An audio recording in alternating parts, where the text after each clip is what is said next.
Hello and welcome to the Celtic Soul podcast with me, Louise. This is a space where we explore Irish traditions, myths, tales, and generally share a love of Ireland. Each month I will be discussing different aspects of Celtic culture. And I know Celtic is a bit of a messy umbrella term as all the Celtic nations are quite different, so to be clear, I'll be talking specifically about Ireland. I'll be exploring and essentially teaching myself about Irish folklore, mythology, Celtic history, and at times modern day culture and how Ireland is portrayed in books, films, and music. But first of all, a bit about me. So I grew up in England to Irish parents. And even though I visited Ireland many times during my life to visit, my grandparents and my relatives, and my DNA is 97% pure Munster, thanks Ancestry.com, I've always felt a bit insecure to call myself Irish. I feel a deep connection with Ireland, but not having the accent, never having lived there, I have felt a bit of an imposter at times. A plastic paddy, as they say. So I live in England. My grandparents lived in Ireland my whole life, my parents over here. But sadly, all four of them have passed away over the years. So not only have I grown up away from Ireland, but I've kind of lost my physical connection to the land for a while too. And then recently, after having my second child, I felt a really strong motivation to just discover my roots properly and kind of create that cultural connection for me as well as my children. So I've been umming and ahhing what to do, and to be honest, I was feeling a bit disconnected from my heritage. And then I came across the term diaspora, and I discovered the Irish diaspora. Now that term refers to people of Irish descent. It can be Irish citizens living abroad, Irish immigrants or their descendants, anyone essentially of Irish heritage that does not live in Ireland. And the number of people in the Irish diaspora, I have to say that diaspora very clearly, is estimated to be between 50 and 80 million worldwide. So actually, there's loads of us. I realise there are many people like me growing up in places away from their heritage. And perhaps some of you would also like to connect more and learn about the Emerald Island. So here I am, sharing what I learn as I go. Join me after the break to explore Samhain, also known as Celtic Halloween.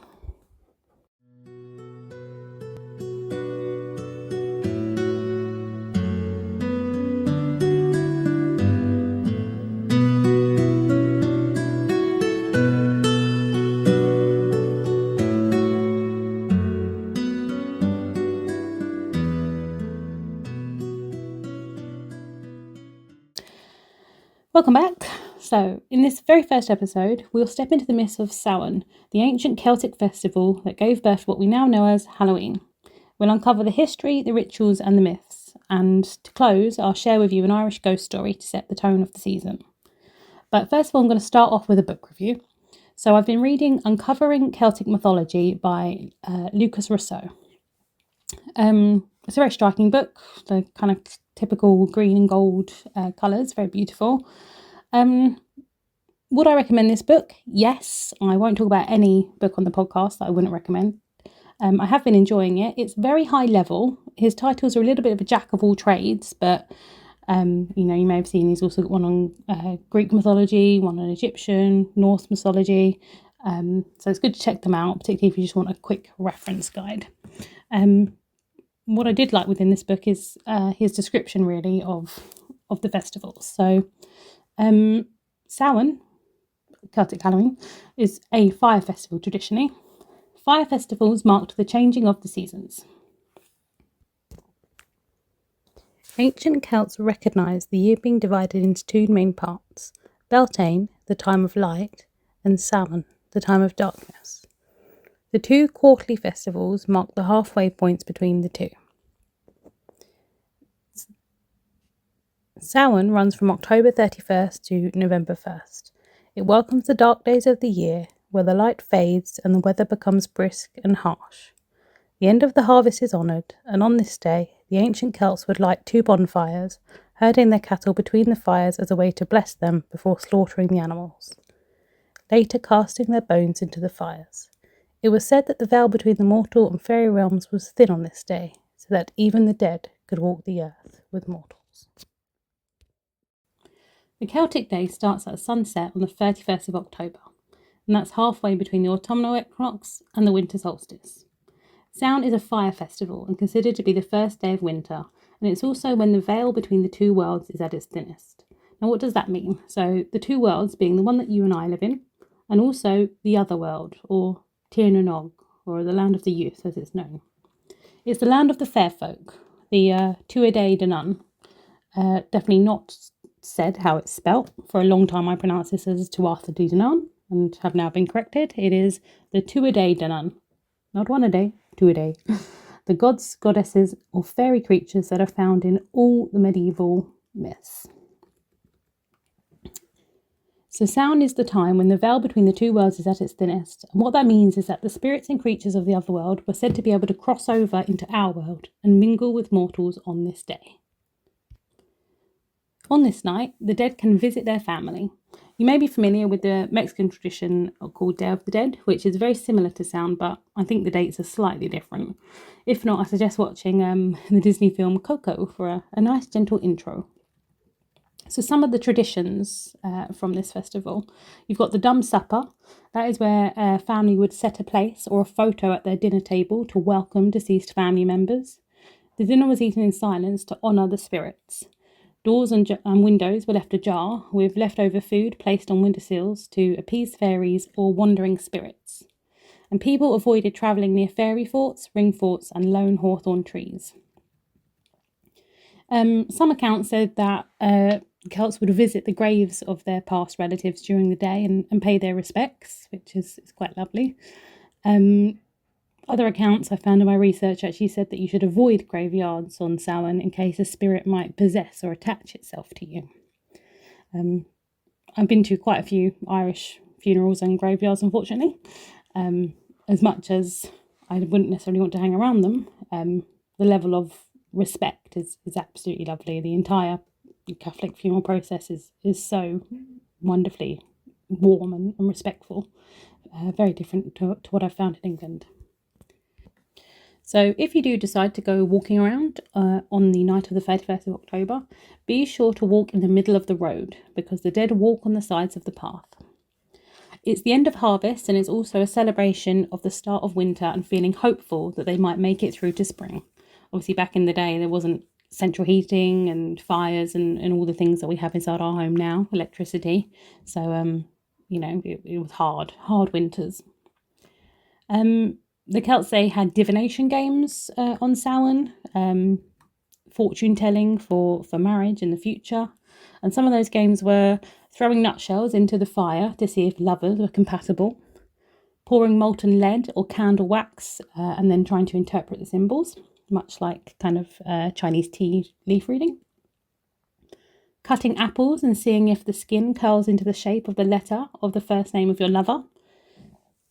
Kind of a little bit of a kind of ancient manifesting there. Bobbing for apples.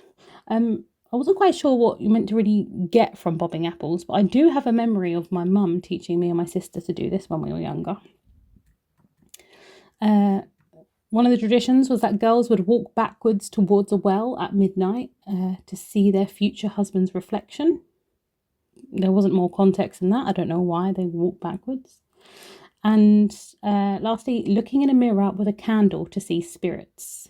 I've seen one too many horror films to do that, but each their own. I think it's quite beautiful to have these festivals that mark these different times of year. I've never really taken part in festivals like this, and I think it's a really lovely thing. And, someday I might try something similar, but I would just like to start by kind of creating some traditions at home for my children. Despite Catholic parents, I'm not religious. There is a beauty in the structure and community of religions and different churches and celebrations. I live in England, so I've grown up with Christmas and Easter, but other than that, some of this is kind of new to me. Bonfires are originally a Celtic tradition. This surprised me. I've always associated it with Guy Fawkes and the 5th of November. So traditionally, communal fires would be lit on top of hilltops to mark the thinning of the veil. And I did come across these instructions for how to do fortune telling with the fire. So you light your fire on the hilltop, dance around the fire and put a stone with your name written on it. Continue to dance around the fire until it starts to die, and when you see the flames dying out, then you run away as fast as you can. Otherwise, the spirit of a headless woman might come out to get you. In the morning, go back and check if your stone is burnt black all the way through. If it was, that was a good omen. Or if not, your stone was not burnt black all the way through, then the prophecy was that you might die in the next year. Not the most merry of fortune telling. People brought embers home to relight their hearth, which is a symbol of protection and unity. Ashes were sometimes scattered on fields for fertility and blessing. Feasting was always food. Colcannon and champ was a bread with hidden items inside. Now, my dad was from the west of Ireland. I know this as barnbrack. I have very vivid memories of my dad coming home from work, bringing in this kind of fruity loaf with hidden items in it. And it was a plastic ring inside. I think I thought it was Christmas, though. I don't know whether it was around kind of the October time of year, but it can have rings for marriage. If you find a thimble, it means you're going to end up a spinster. Or if you find sticks, it was about you telling you essentially you'd be travelling somewhere. There's guising or mumming, disguising yourself to blend in with the otherworld creatures and spirits. Obviously, we still wear costumes today, and Halloween is very commercialised and Americanised now, but I still love it. Every year we decorate our house. I've got my kids' costumes. Back in the day, I used to love going to like theme parks and scare fests. I went to Universal Studios Florida a few years ago and was absolutely blown away by the transformation of the park from day to night, the flash mobs, all the actors being chased through Simpsons Town with a man with a chainsaw. It's absolutely terrifying. If you're in the UK, there's Tully's Farm. They do this Shocktoberfests, which are great, and even Alton Towers and things do things. So I'm all for it. Not necessarily particularly Celtic or traditional, but I still love modern day Halloween. But traditionally, the costumes were used to disguise yourself amongst the regular people and hide from the spirits and the Tuatha Dé Danann that have crossed through the veil into our world. So it's a legit tradition. They wore ragged clothes, straw masks, or animal skins. So there was no black bags like the 90s witches that we were getting dressed up with black bags around us. And then they went knocking on doors and they played tricks and they recited verses in exchange for food, which was really a precursor to trick-or-treating.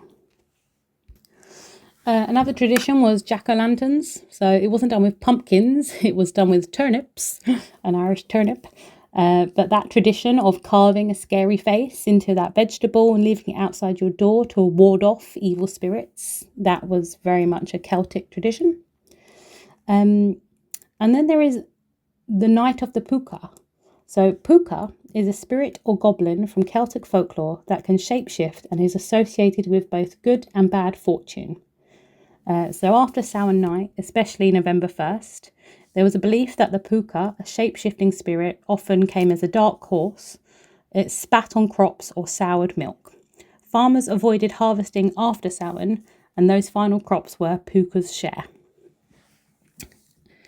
And lastly, there is the tradition of storytelling and ghost lore. So it was always a sacred night for ghost stories, banshees, headless riders, drowned lovers, and haunted roads. There were fireside gatherings with Shanhi, again, really sorry for the pronunciation, who were traditional storytellers, and they'd put an emphasis on portents, omens, and prophetic dreams. Maybe try some for yourself.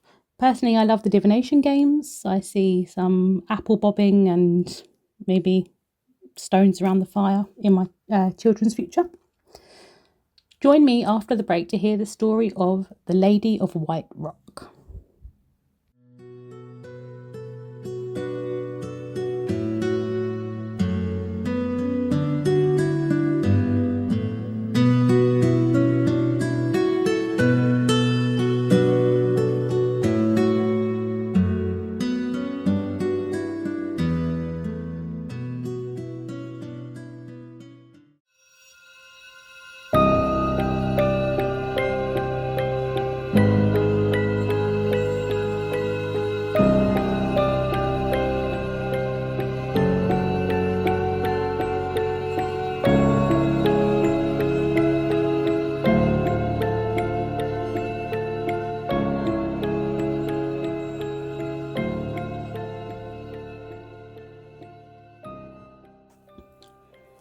In Ballymore, County Galway, there is a place the locals will not walk after sunset.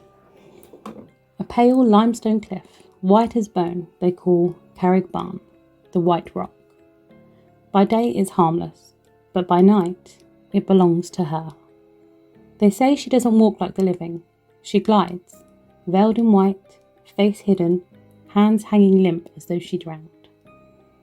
The oldest of the villagers refuse to speak her name. They call her only An Bionn Shon, the keening woman. She was once Moira na Flynn, that much they remember.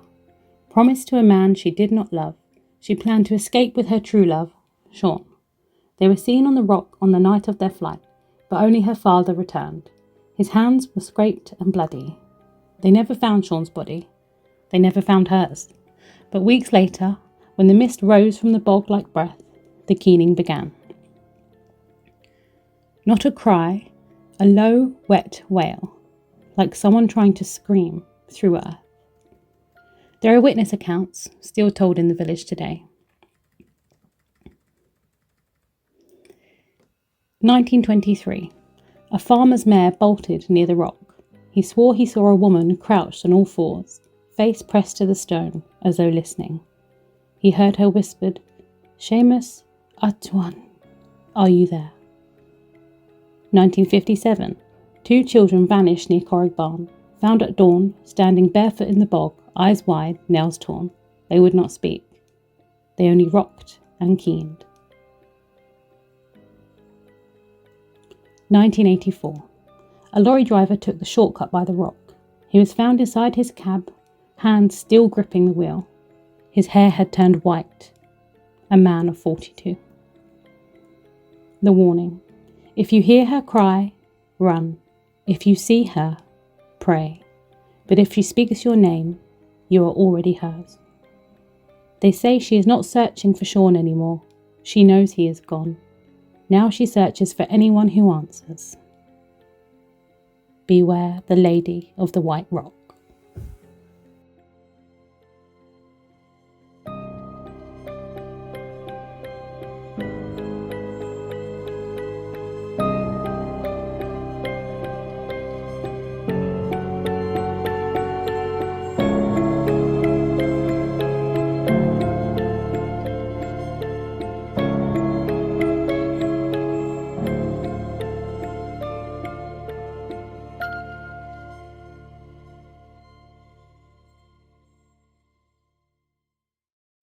Oh, well, I don't know about you, but I will be avoiding the Ballymore cliffs, that's for sure.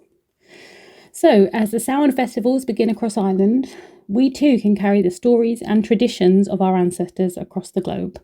If you've enjoyed hearing about any of the traditions on the podcast today, feel free to try them out. Please send me a message, let me know how you got on. You can contact me on Instagram at the Celtic Soul Podcast, send me a DM, send me a picture of you trying out maybe one of the divination games. I'd love to see it. Thank you for joining me on this very first episode of the Celtic Soul Podcast.